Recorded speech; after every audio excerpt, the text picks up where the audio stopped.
chicken. To Cinema Society Saturday, where horror content creators unite for a bloody good time. Each week, our moderators drop a theme, and we're paired with a fellow horror head, and the real fun begins.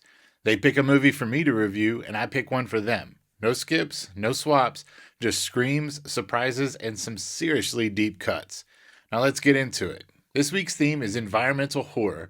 My partner is David from Sinister Scripts podcast. Go follow his page and check out his show if you like sharp, insightful horror talk.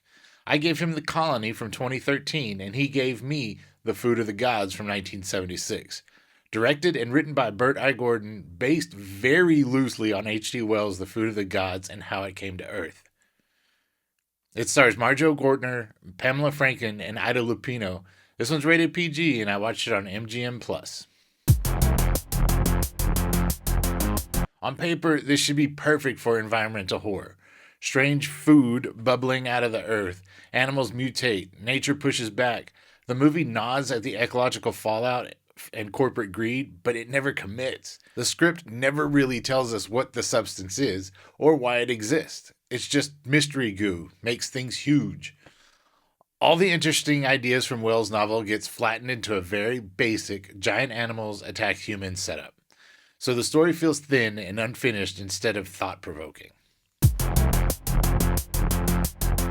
I'll give it this. The movie starts fast. We get our first giant creature in under 8 minutes, which is exactly what you want from a 70s creature feature. Unfortunately, once that initial high wears off, the movie drags. We fall into a loop of people arguing in a farmhouse, occasional rat attacks, more arguing, more waiting. The tension doesn't escalate, it just repeats. By the final act, it feels longer than its 88-minute runtime. The character lineup is pure B-movie archetype. The jock who is somehow the smartest guy in the room, his loyal sidekick, the love interest of the scientist, and the greedy businessman trying to cash in on the miracle goo. On paper, that's a fun mix, but nobody gets depth or any arc.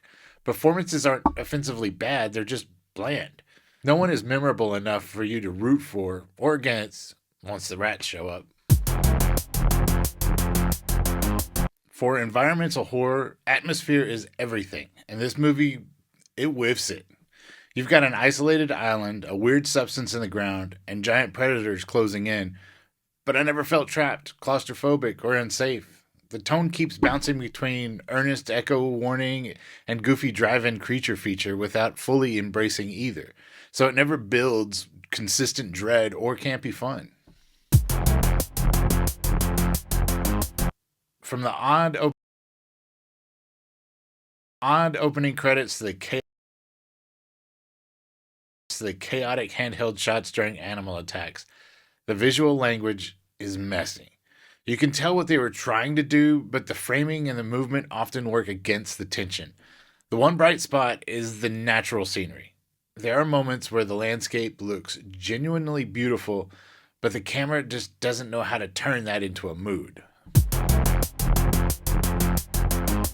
I tried to keep the era in mind. This movie is almost 50 years old. But even by mid-70s standards, the effects are rough. The animals look exactly like what they are, regular creatures composited on top of miniatures. The split screen work doesn't always line up. The miniatures look like, well, miniatures, and there are shots where you can see basically human legs on a giant rubber chicken.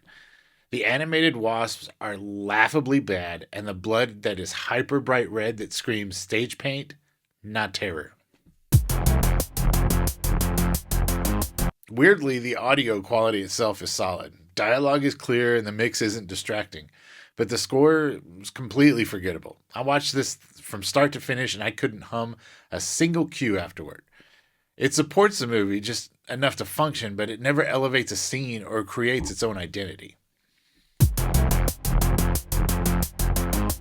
This is adapted from Wells and clearly trying to ride the wave of giant creature movies that followed Jaws, but it doesn't bring a new spin. It plays like a checklist of genre cliches. Lab talk, greedy suits, panic locals, big showdown at the farmhouse. There's no twist in structure, theme, or creature design that makes this entry stand out in the animal attack subgenre.